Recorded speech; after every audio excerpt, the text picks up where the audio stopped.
हे friends, Indian classical literature में प्यार, बलिदान, त्याग और भक्ति जैसे भावों को प्रधानता दी जाती है। वहीं पर हॉरर, थ्रिलर, सस्पेंस जैसे भावों का अभाव होता है। बंगाल के सबसे पॉपुलर राइटर बंकिम चंद्र चटर्जी जी द्वारा लिखित कपाल कुंडला इन सभी आरोपों का खंडन करती है। बंकिम चंद्र चटर्जी जी की कृतियाँ विश्व के अधिकतर भाषाओं में ट्रांसलेट भी किया जा चुका है। आइए कपाल कुंडला का परिचय जानते हैं। धन्यवाद।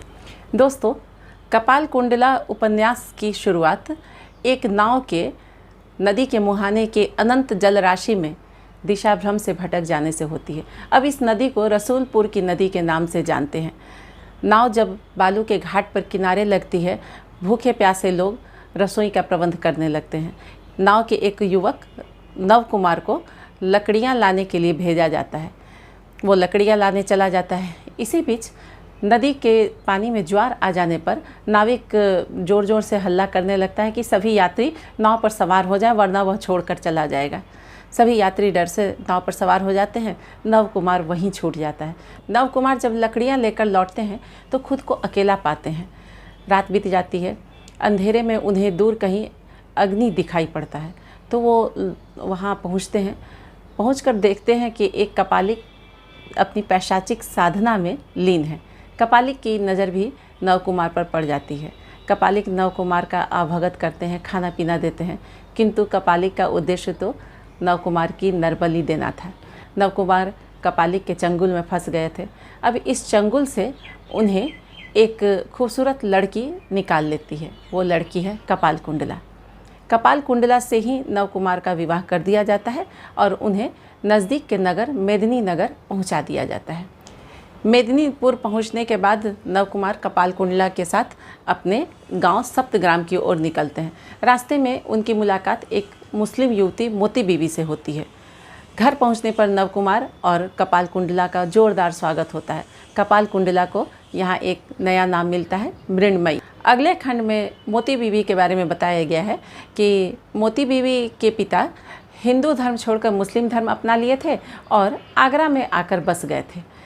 यही मोती बीवी बड़ी होती है। मोती बीवी अकबर बादशाह के पुत्र सलीम की प्रेयसी भी बनती है। धीरे धीरे किंतु मोती बीवी को यह एहसास होने लगता है कि वह मुख्य रानी नहीं बन पाएगी। अपनी ढुलमुल स्थिति से वह दुखी रहती है। इसी बीच नव कुमार से मुलाकात होती है।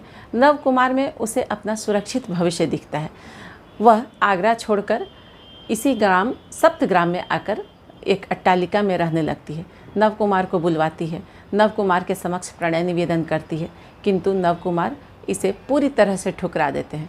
पर जब वह वहाँ से निकलने लगते हैं तब उन्हें कुछ याद आता है। पूछने पर पता चलता है कि मोती बीवी उनकी पहली पत्नी पद्मावती है, जिसे विधर्मी हो जाने के कारण उनके परिवार ने त्याग दिया था। नव कुमार के चले जाने के बाद मोती बीवी अपने कमरे में बंद हो जाती है। 2 दिनों तक विचार विमर्श करती है। तीसरे दिन वो एक ब्राह्मण पुरुष का वेश बनाकर वहाँ से निकलती है और नव कुमार के घर के पास पहुँच जाती है। रात्रि हो जाने पर नव कुमार के घर के पीछे एक बड़ा सा जंगल था, उसमें प्रवेश करती चली जाती है।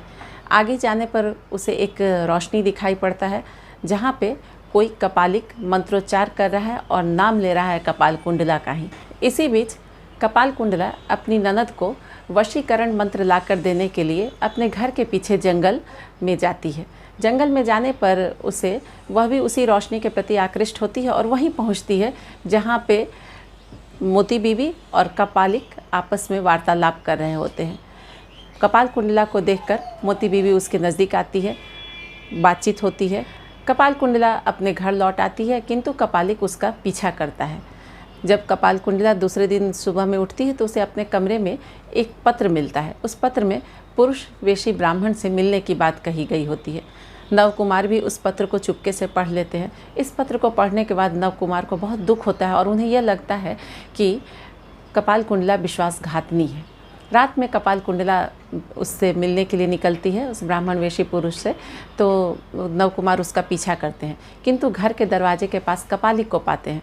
कपालिक नवकुमार को रोकता है, उन्हें समझाता है कि यह वास्तव में विश्वासघातिनी लड़की है और इस तरह की लड़की का बलि देने पर अक्षय पुण्य की प्राप्ति होगी। चूँकि नवकुमार बहुत दुखी थे, कपालिक के बातों में आ जाते हैं। कपालिक नवकुमार को लेकर वहीं जाता है जहाँ वह ब्राह्मण वेशी पुरुष से बात कर रही होती है। नवकुमार यह देखकर बहुत दुखी हो जाता है। कपालिक नवकुमार को मदिरा भी पिलाता है, इससे नवकुमार की बुद्धि और शून्य हो जाती है। फिर नवकुमार को कपालिक का नदी के तट पर स्नान करवा के ले आया जाए ताकि उसकी बलि दी जा सके। नवकुमार कपाल कुंडला को लेकर जाते हैं। कपाल कुंडला से रास्ते में पूछते हैं कि उसने ऐसा विश्वासघात क्यों किया। तब तक नवकुमार का नशा कुछ उतर चुका था।